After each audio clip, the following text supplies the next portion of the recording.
বালাগাল উলা বিকামালিহি কাশাফাত দুজা বিজামালিহি। এই কবিতা শুনেছেন আপনারা?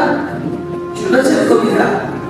এই কবিতা রচয়িতা ইরানের বিখ্যাত কবি শেখ সাদি রহমাতুল্লাহি আলাইহি।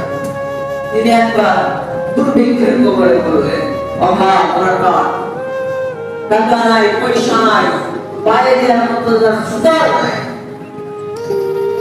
তো তিনি রাস্তাতে হাঁটতেছেন, হাঁটতে হাঁটতে দেখে একটা লোক এরকম রাস্তার মধ্যে ঘোরাঘুরি করতেছে। তিনি লক্ষ্য করে দেখলেন তার দুটো পাই নাই, কি নাই, দুটো পাই নাই, সাথে সাথে চিন্তাই করে গেলেন। মালিককে বললেন, মালিক আমার তো জুতা নাই, আর আমি যাকে দেখলাম তার দুটো পাই নাই, তোমাকে ভালো রেখেছো।